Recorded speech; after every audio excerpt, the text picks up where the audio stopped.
Mr. Mohammed Siddiqui Khan, he left a will telling us exactly why he took these operations out.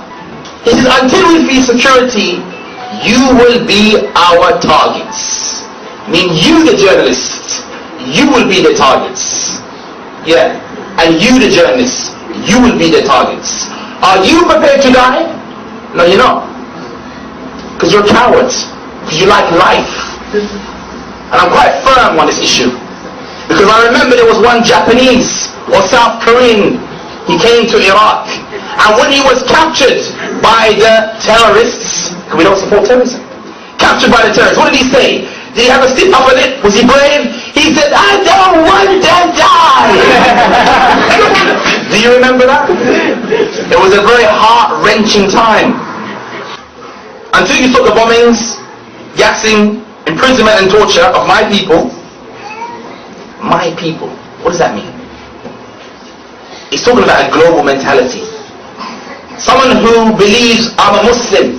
First, last. I know as Friday approaches there will be many epitaphs and speeches and sermons, and maybe the Archbishop of somewhere or another is going to come out and say, you know, we'll call for peace around the world, blah blah blah blah blah blah. But I think if we took the time to read Muhammad Siddiqui Khan's will, we'll see the answer for our problems. Because these people have made a clear statement. If you stop, you'll be saved. If you don't stop, we're going to kill you. Indiscriminately. We're talking about people who like to die the way you like to live. You know what that means? For the journalists especially. Friday night, they've been working the whole week, now they're going to spend all their money on the booze. Friday night is a kuf night out. What kufar they go on Friday? They go to the pubs, they go to the clubs, they drink, they vomit, they lose all their sanity. That's their life. And you love that. They're like the animals. Belhum awal. Allah said, no, they're worse. Because animal never does that. Only kuffar do that. And of course, we must be clear, we do not support terrorism. I don't support terrorism. I condemn the terrorism of the British government. I condemn the terrorism of the USA every single day.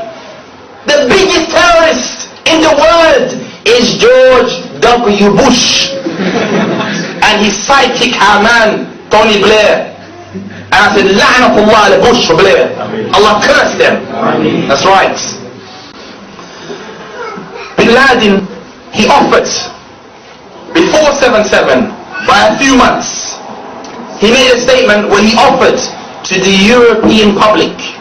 He never addressed the governments, because when the offer of sulh, or hudna, when the offer of hudna, of the truce, he offered to you, madam, non-Muslim, and you, sir, non-Muslim, offered to you, because the rest of us are Muslims, so we never support the government anyway.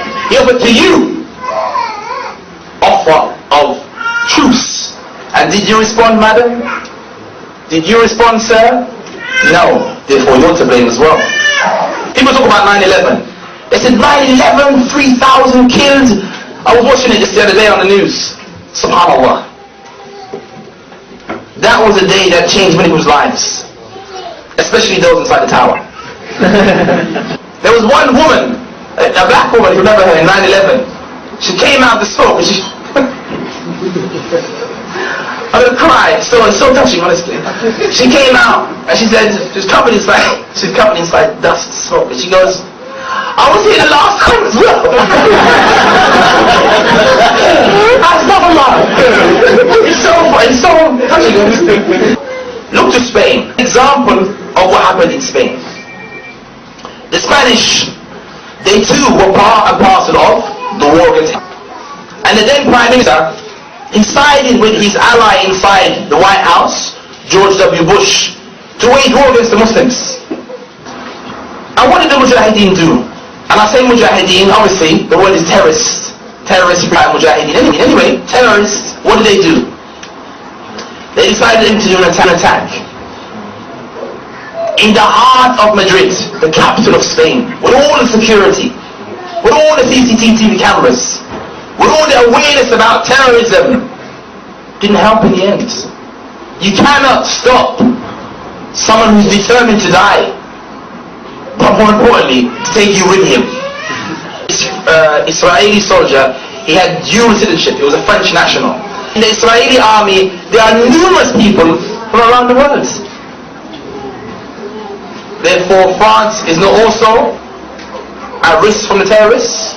Not according to me, but if we apply their formula, I can see maybe France could be Paris, could be the Eiffel Tower, who knows? It's a reality, something to be considered. I know I like to joke a lot, but if you think about it, why not? The Jewish community outside of Palestine, they have a role also to play in the condemnation of the apartheid, pirate state, cancerous state of Israel. The Jewish community in the UK need to condemn the terrorism of the Israeli state, vocally, publicly, in the streets, demonstrations, boycott Israeli goods from the Jews themselves. That should be their role. Otherwise, who knows what could happen? 7/7. Because I believe, and it's only my own view, from surveying what's happening around the Muslim world and what's taking place in the UK over the last year, I believe attacks in the UK are very likely. And I refer once again to the Chief of Police who said, inevitable, can't be stopped. But I say with a slight footnote, they can be stopped if we're willing to stand side by side and stop the oppression against the Muslims, and stop the occupation of the Muslim lands, stop supporting those tyrant regimes, and then maybe then, just then, as Bin Laden said in one of his statements, the offer of truce was there for all of us. If we had risen in the UK and shown that we're against the government, maybe there would have been no 7/7. But the destiny is in your own hands. If you make the effort, I'm sure that those terrorists see that and maybe not bomb you again.